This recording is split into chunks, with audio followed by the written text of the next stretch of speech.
Olá pessoal, tudo bem? Thiago da Capitalismo falando. Antes de mais nada, peço aí para quem não é inscrito se inscrever no canal e se gostar do vídeo dá um like e compartilhe. Assim, para quem ainda não ativou a sinetinha aqui para receber as notificações de novos conteúdos também, fica à vontade. Começando como sempre aqui pelo site da Capitalismo, nós temos uma empresa de análise, recomendações e consultorias de investimento. As nossas recomendações estão divididas em produtos, né? O Top Renda Fixa, o Top Fundos, que inclui também fundos imobiliários, o Invista em Ações são carteiras recomendadas e recomendações de ações por longo prazo, carteiras Capitalizo, que na verdade é um pacote com o Top Renda Fixa, o Top Fundos e Invista em Ações, que é para carteira diversificada, o Full Trader, que é o nosso produto de recomendações em bolsa para curto prazo, e o Capitalizo Completo, que é o nosso pacote completo aqui com todos os outros produtos.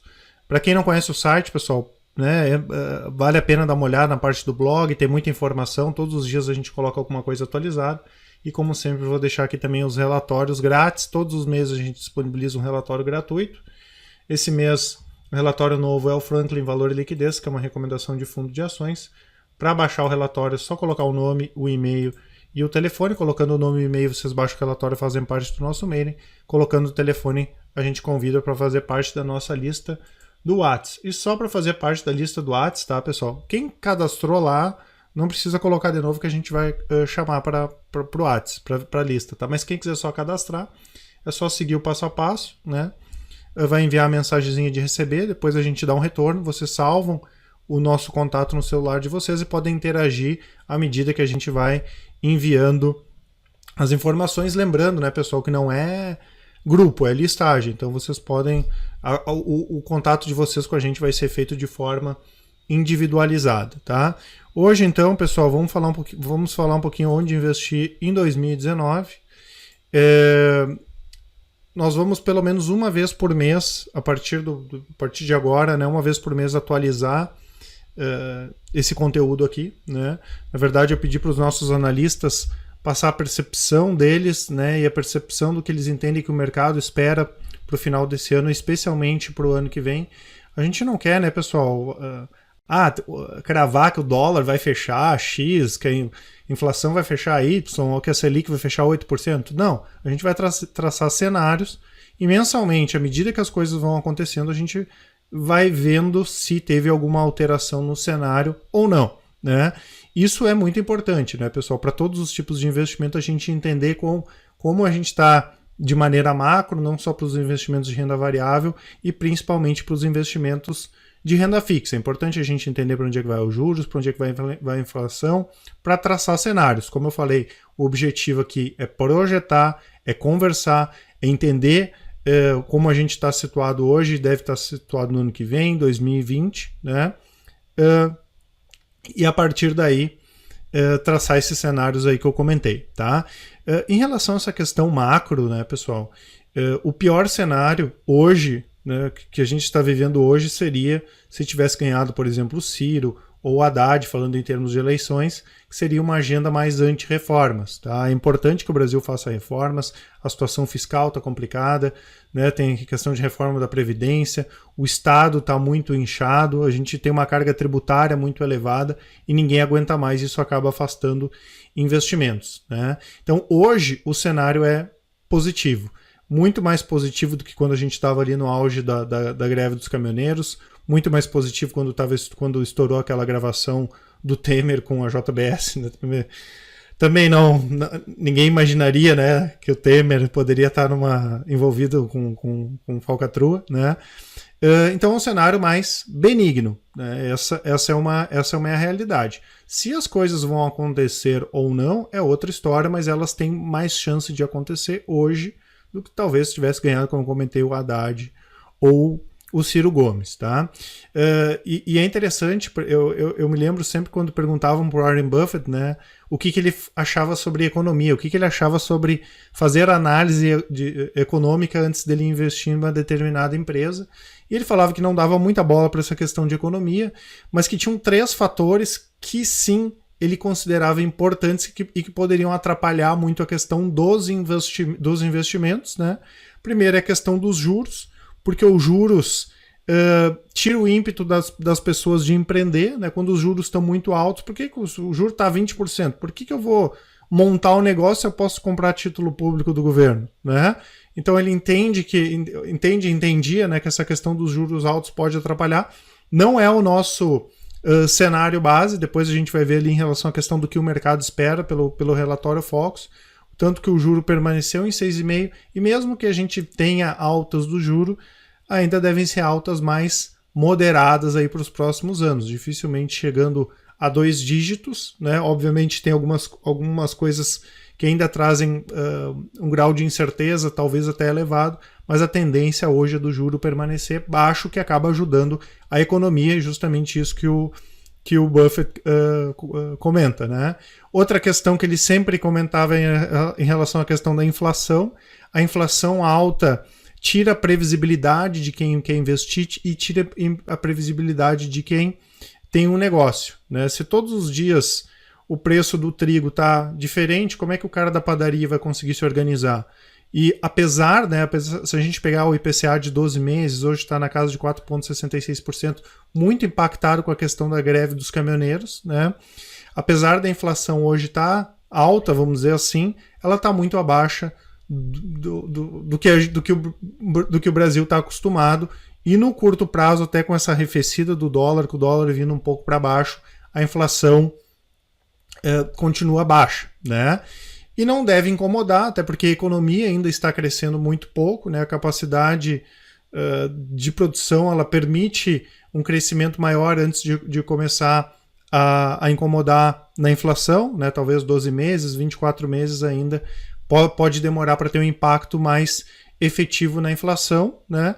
E a terceira questão que o Buffett comenta em relação à questão da corrupção, né? Então, o juro tira o ímpeto das pessoas empreenderem, a inflação tira a previsibilidade dos negócios e a corrupção tira a esperança das pessoas, né? Isso que ele comentava. Pô, e a gente já começar agora com o Paulo Guedes, começar com o Moro, é aquela coisa que a gente brinca, né? Estão deixando a gente sonhar, né? Então, talvez a gente tenha já um cenário no início de 2019 que ser realista é ser otimista, que ser realista é ter confiança na economia. Então a gente tem hoje uma chance muito grande de viver um momento melhor, né, uma expectativa melhor do que a gente tinha 12 meses ou talvez 24 meses atrás, e isso é importante. Como eu falei, isso não é garantia de que nada vai acontecer, mas como o mercado também trabalha com essa questão de expectativa, principalmente para quem lida com renda variável, multimercado e especialmente bolsa de valores, é importante a gente entender qual é a expectativa do mercado e acaba assim virando uma expectativa bastante positiva, né? Então, obviamente, precisam ser feitas reformas, privatizações também. O Estado interfere hoje. Se o Estado diminuir, né, ou, entre aspas, parar de encher o saco, é positivo para a economia de uma forma geral, né? E tem bastante onde enxugar, né? Eu não sei se vocês viram o ranking que saiu essa semana dos países com o maior número de estatais. O Brasil tinha 418 estatais, acho que a Hungria, eu anotei aqui, deixa eu só ver onde eu anotei. Hungria 370, República Tcheca 133, Lituânia 128, Polônia 126. Então o Brasil disparado, o líder com empresas estatais, né? Então tem bastante da onde enxugar, e isso é positivo também. E obviamente, né, pessoal, a partir do momento que se cria uma expectativa em cima de reformas e privatizações, vocês esperam que vai privatizar a Petrobras? Não, não é isso. A gente não espera que vai privatizar a Petrobras da mesma forma que a gente não espera que vai privatizar a CEMIG e outras empresas, mas isso traz uma eficiência maior, isso traz um otimismo maior, né? Então, isso acaba também trazendo investimentos. Para quem está acompanhando aí, pessoal, desde que terminou as eleições, a quantidade de empresas que já anunciaram investimentos aqui no Brasil, né? Apesar da situação internacional ainda ser muito delicada, existe uma liquidez muito grande, as pessoas querem investir em lugares onde elas possam ter um retorno bom, e o Brasil é um lugar que a gente pode ter um retorno bom, porque o risco de se investir no Brasil é mais elevado de se investir no Brasil do que nos Estados Unidos. Então o prêmio de risco que as pessoas têm aqui é maior, a possibilidade de ganho que elas têm aqui é maior, e tem muita gente sujeita a correr mais riscos para ganhar mais, tá? Então já teve uma série de empresas, eu li ali, eu vi que tinha Dunlop, Nivea, Condor, Leroy Merlin, tem mais várias aí, que deve ser nos próximos meses a gente vai ver várias empresas desengavetando investimentos em empresas de fora, né, pessoal, que é muito importante o dinheiro de fora entrando no Brasil, coisa que também, se talvez tivesse ganhado o Haddad, né, era só o pessoal ter visto as pesquisas com os empresários, estava todo mundo brocochô para investir se o PT tivesse ganhado, né, então a gente tem também o cenário positivo nesse sentido. Já no exterior, né, pessoal, a gente já falou algumas vezes sobre isso. Toda essa injeção de dinheiro dos bancos centrais uma hora deve estourar, né? A gente deve ter uma crise mundial, óbvio, né? A gente não quer cravar, como eu falei, não é a nossa intenção, mas é normal ter crises. E mais dia ou menos dia isso vai acabar ocasionando uma crise, né? Mas por enquanto a economia na Europa continua com crescimento moderado, a economia nos Estados Unidos está crescendo muito forte, né? Eu estava lendo que agora das empresas que divulgaram balanço, mais de 78% das empresas americanas divulgaram balanço acima do esperado, né? Então deve continuar o crescimento econômico nos Estados Unidos, aí pelo menos pelos próximos 12, 24 meses, que é o que a gente espera hoje, né? Isso também é importante, traz mais otimismo para o mercado, né? Questão de guerra comercial também é complicado, né? Mas os Estados Unidos, a gente percebe aí, tá ganhando a guerra comercial. A China aparentemente não tem bala na agulha, o que seria hoje um grande trigger, vamos dizer assim, para trazer mais volatilidade para o mercado. Aos pouquinhos as coisas devem se resolver também. Então a gente tem hoje um cenário mais otimista. Como eu falei, pode ser que o cenário não vire, mas hoje o cenário base que se trabalha é esse aqui, e esse cenário como um todo ele é positivo para a nossa economia aqui no Brasil, né? Então, em termos de realidade e expectativa, como eu falei, né, pessoal, a gente tem uma expectativa positiva, tá? Se a gente pegar, por exemplo, a inflação para o ano que vem, 4,22, mesmo considerando que o mercado espera que o PIB cresça pelo menos 2,5% no ano que vem, e a gente estaria partindo numa base de 2,5%, né? Que é positivo, se a gente for comparar os anos de 2014, 2015, 2016, o PIB, maior crise da história aí do país, a gente já voltar a crescer, né? E de forma moderada acaba não impactando na questão da inflação, tá? Óbvio que se os juros dos Estados Unidos subirem acima do esperado, a gente pode ter um impacto maior aqui no dólar, pode ter um impacto maior na taxa Selic, mas por enquanto não é esse o cenário, tá? Isso a gente conversando com gestoras, a gente conversa muito com gestoras, né, pessoal, porque eles têm boas ou ótimas equipes de análise política e análise econômica macro, né, internacional, e é algo que a maioria das pessoas espera, um cenário ainda de crescimento nos Estados Unidos, como eu comentei, né, uma alta de juros moderada que deve ter um impacto muito reduzido aqui no Brasil, tá? O que acaba sendo positivo também. E o mercado espera há 41 semanas, né, que a taxa de juros o ano que vem saia dos 6,5%, lembrando que na última reunião o Copom manteve em 6,5%, até antes se tinha uma expectativa de elevação da taxa de juros, mas como o dólar caiu, né, com a expectativa e depois com a confirmação do Bolsonaro ganhando, né, o Copom manteve a taxa em 6,5%, e o pessoal, assim como a gente espera, a taxa de juros em 8% para o ano que vem, tá? Então, dados bastante positivos, como eu falei, de uma forma geral para a nossa economia, juros relativamente baixos, se a gente for comparar a média histórica, inflação controlada, o dólar aqui o mercado espera na casa dos 13,80 para o ano que vem, 13,71 para esse ano, né? Então, um cenário bastante benigno por enquanto. Já falando da parte de investimentos, né, pessoal, começando por renda fixa, né? Quem é nosso cliente sabe, a gente tem ainda uma exposição muito baixa em pré-fixados e IPCA+, tá? Principalmente para quem já tem fundo multimercado, porque o fundo multimercado trabalha muito com IPCA+, trabalha bastante com os títulos pré-fixados. A gente entende que ainda é interessante ter uma exposição um pouco mais alta ao CDI, principalmente nos resguardando em termos de liquidez, não pegando títulos com vencimento muito longo, até porque a gente vive um período de inflexão, né? Dificilmente a taxa de juros vai cair, a taxa de juros pode começar a subir novamente, né? Então a gente espera, né, um pouco mais agora para recomendar esses títulos, mas obviamente, né, pessoal, quem quer colocar 10% da carteira no IPCA+, num pré-fixado, a gente está cheio de taxas boas ainda, né? E vê um crescimento muito forte dos títulos de crédito privado, especialmente debentures, né? Como a gente vem comentando há algum tempo, os bancos fecharam a torneirinha, BNDES fechou a torneirinha e tem muita empresa boa vindo para o mercado emitindo título bom, né, com baixo risco de crédito. A gente viu agora o surgimento de outros. Eu estava contando que eu vi 6 ou 7 novos fundos de debêntures incentivadas novos, né? Então, o crédito privado em alta é uma coisa que vem acontecendo aí nos últimos 4 anos e deve se intensificar para o ano que vem. Fundo multimercado continua sim uma ferramenta de eficiência e diversificação. O mercado vai se consolidar. A gente viu nos últimos anos não só o surgimento de novas gestoras, principalmente de profissionais que já estavam no mercado, a captação líquida subindo muito dos multimercados.